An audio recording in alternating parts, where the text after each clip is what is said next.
Hello and welcome to this DRZ project video where I'm going to be showing you how to remove the fuel tank from a DRZ 400S or SM. Tools you're going to need for this job are a set of pliers, a socket wrench, a 10mm socket and a Phillips head screwdriver. The Phillips head screwdriver wants a bit of a fat tip on the end because the screws are quite big, quite a fat tip like that, and some old rag or old tissue or something because there's going to be a little bit of petrol that gets spilled, which is unavoidable. I'll get the camera set up and we'll get into it. So the first job is removing the screws from the fairings 1, 2, 3, and you want to use your Phillips screwdriver for that.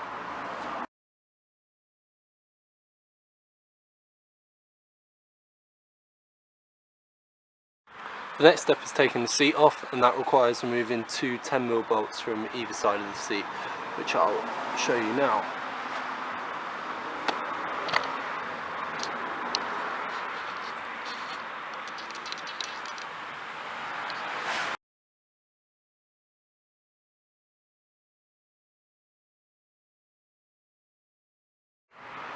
This stage requires being on the left hand side of the bike because you're working on this part here.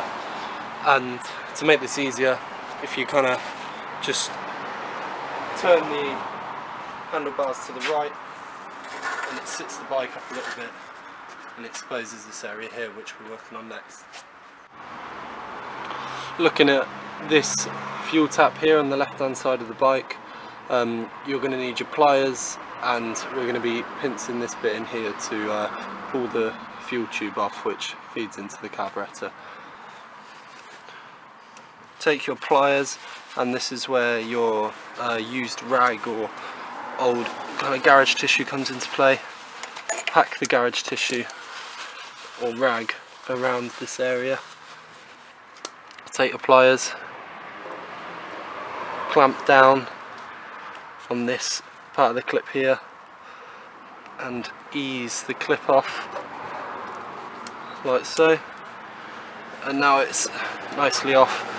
Kind of cradle all this together, make sure the fuel is off, because if it's on you're going to have a constant stream of fuel, and pull it off.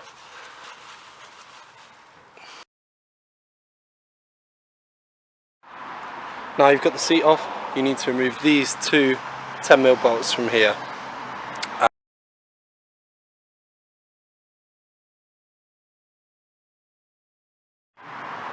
Now this is the tank removal stage.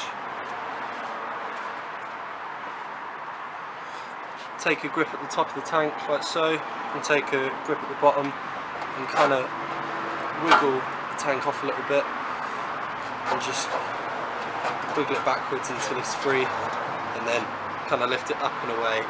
Bear in mind that petcock little fuel tap might leak a little bit, so bear that in mind. You're looking at the underside of the fuel tank now. For the reinstallation video, I think it's a good idea to show you how the tank actually fits on, because it gives you a bit of an understanding when you're trying to slide it on if you're having issues. These kind of little raised bits here that are on the underside of the tank, they slide onto these bits here. So it kind of slots on like that. Slide it forward until you're looking down here and you can see the screw holes, the bolt holes, sorry, where the bolts are going to go down. And you can feel that those 2 little sliders have slotted onto those circular pieces that I showed you a second ago, and the fuel tank is nicely in position there. Next you need to screw back in the 2 10mm bolts at the base of the tank.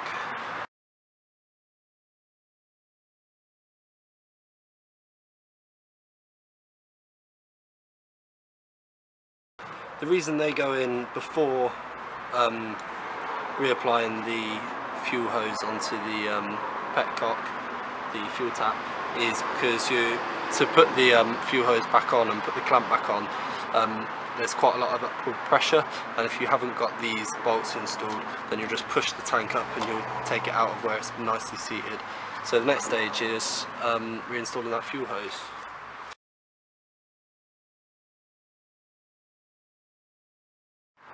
Finally, all that's left to do now is to reinstall the seat and those plastics, and that is how you remove and replace the fuel tank on the DRZ 400.